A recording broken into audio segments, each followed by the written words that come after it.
I've compiled 5 techniques from tried and true to the experimental ones to help you finance your business. Financing a business can encompass many different forms of funding. Even $1 million investment doesn't solve your problems. I personally never ask my mom, dad, brother, or someone else to help me with financing of my business. I want just to share my experience and what I know very well.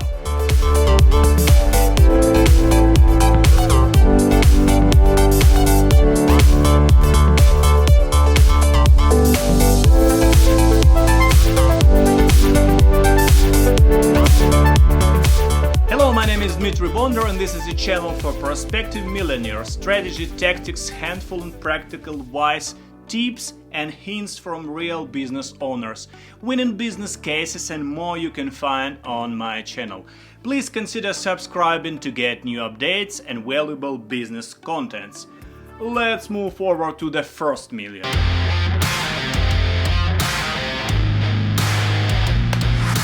Financing a business is always a challenge. Finding financing in any economical cycle or climate can be challenging, whether you are looking for startup funds or money just to expand your business. I've compiled 5 techniques from tried and true to the experimental ones to help you finance your business. So let's talk today about this.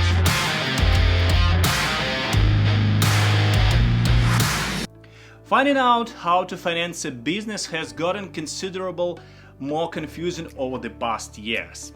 With a flood of new alternative business lenders on the scene, along with traditional business lenders that remain steadfast in their lending, business financing has both flourished and become hard to navigate. But if you know way around all of the best ways to finance a business, the process goes a little bit easier.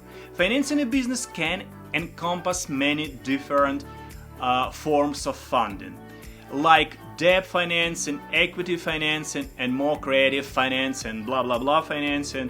If you are wondering how to finance a business, the top 12 answers are following: term loans, SBA loans, lines of credit, business credit cards, equipment financing, invoice financing, angel investors, venture capital, mezzanine loans, friends and family, crowdfunding, and I know some other.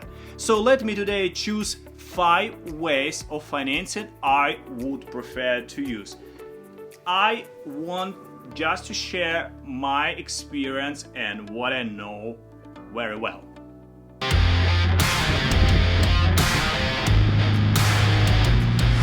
Raise money from your family and friends. This is the most obvious way to get financing. Hey dad, could you please sell your Mercedes and give me money to start up the business? Hitting up family and friends is the most common way to finance a startup. But when you turn your loved ones into creditors, you are risking their financial future, your financial future, and jeopardizing important personal relationship. A classic mistake is approaching friends and family before a formal business plan even in place. To avoid it, you should supply formal financial projections. Just do calculations before you ask your dad about the money. You should reduce the likelihood of unpleasant surprises that could happen in this case.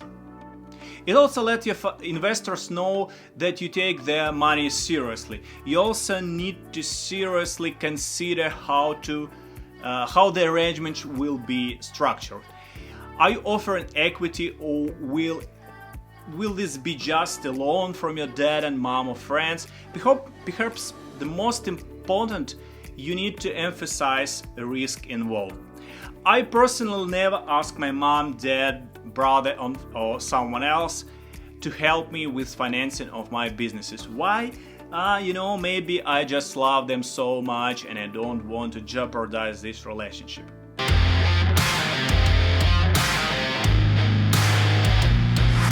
Attracting money from angel investors. Well, this is one of the most used ways to finance business in the United States. Here are some tips to win over angel investors that I used to get money from angel investors for one of my business in 2012. So the first advice could be add experience. Seeing some gray hair on your management team will help easy investors first about your company's ability to deal with a tough economy. Even an unpaid by highly experienced advisor on the board could add to your credibility.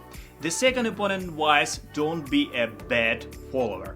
Did you start your company because you are truly passionate what you are doing about the idea, or because you want to cash in on the latest trends? It's two very different approaches that angel investors realize very quickly, and you just don't need them explain. They will understand it. Angels can spot the difference and will not give much attention to those whose companies are essentially get rich quick schemes. So try to escape this kind of approach. The third advice, know your stuff. You'll need market assessments, competitive analysis, and solid marketing and sales plans if you expect to get anywhere with an angel. In Silicon Valley or in Seattle or in Austin, it doesn't matter where you're looking for investors, they're asking the same questions. Even young companies need to demonstrate an expert knowledge of the market they're about to enter, as well as the discipline to follow through with their game plan. And the last advice, keep in touch. An angel may not be interested in your business right away. It happens in 50% of cases. It happened many times with me. Especially if you don't have a track record as a successful interpreter. To combat you should formulate a way to keep them in the loop on the big developments like a major sale. You can send them emails, you can send them updates. You have to make everything you can do just to be in touch with them.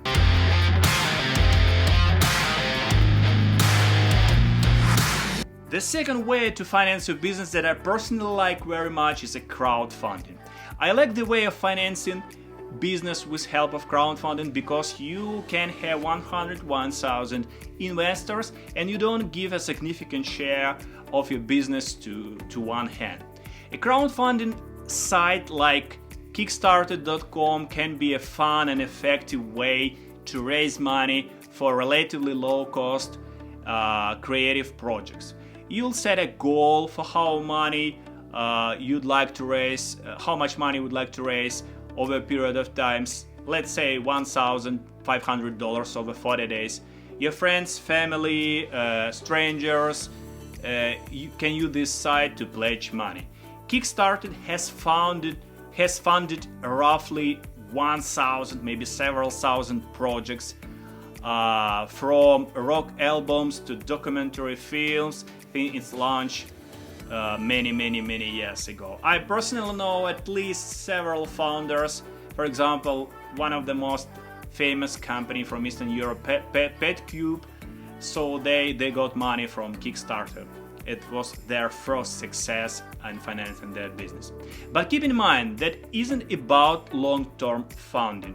Kickstarter and all these kind of platforms, it's not about long-term funding.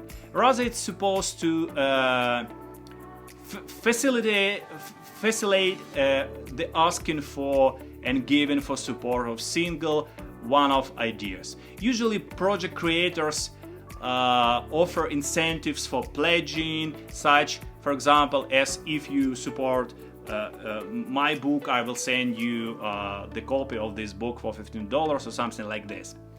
There are no long-term return on investment for supporters and not even the ability to write off donation for tax purposes. So keep in mind if you are supporting someone on a Kickstarter.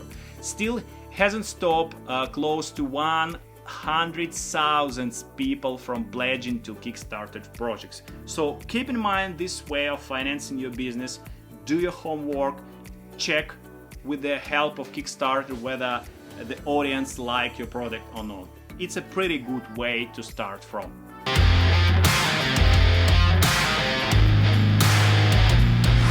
The third way, securing SBA loan. It's commonly used in the United States to finance your business. I personally don't like to use bank loans, but sometimes it works. With banks reluctant to take any chances with their own money in the wake of the credit crisis, loans guaranteed by the United States Small Business Administration, SBA, Small Business Administration, have become a hot commodity. Became a hot commodity, these SBA loans.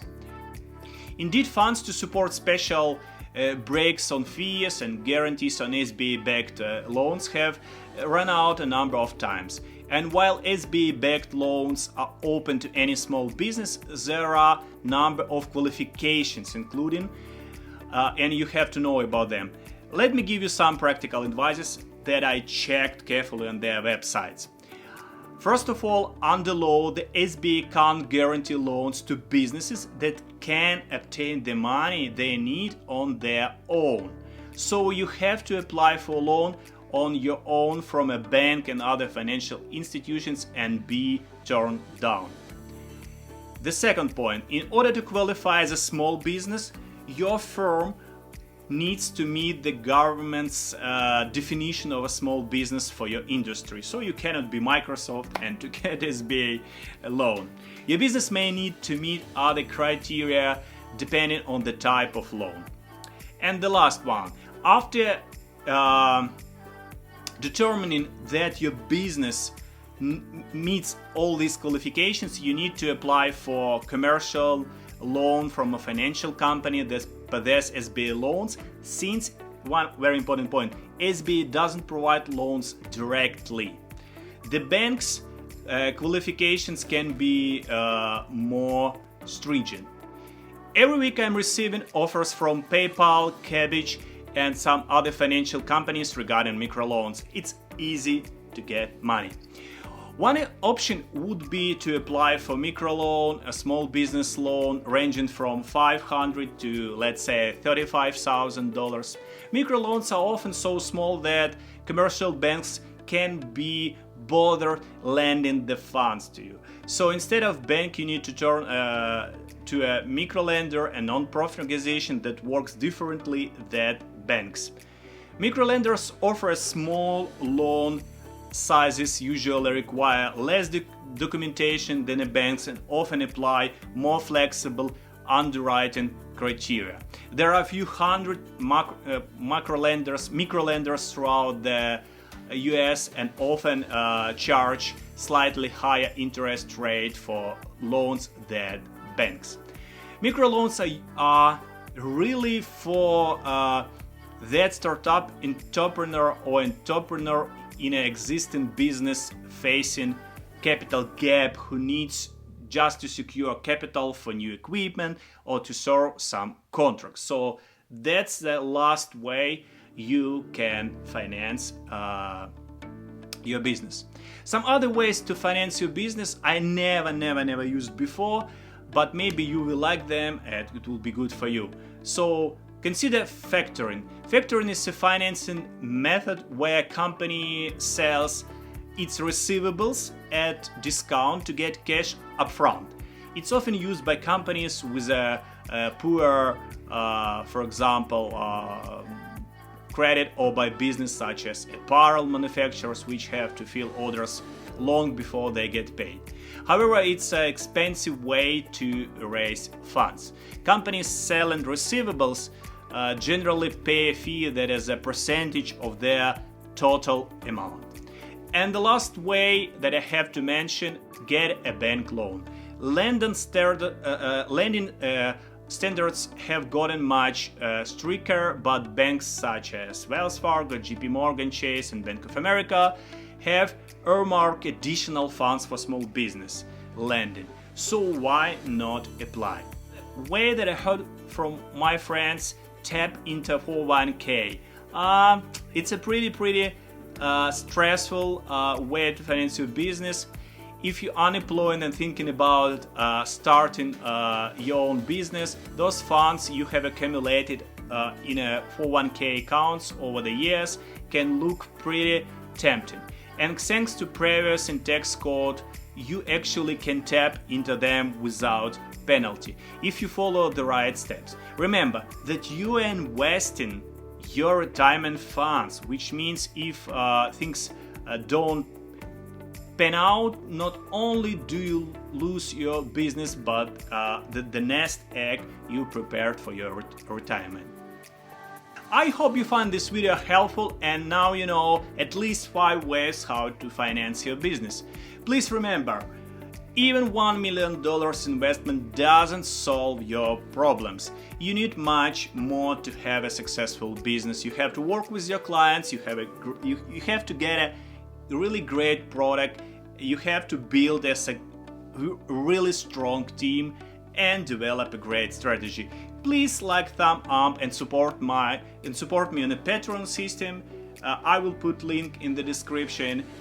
If you want more videos and helpful advices how to build 1 million company. Thank you guys. Press like, thumb up and support me on Patreon platform. I will put link in the description if you want more videos and valuable information how to make the first $1 million in business.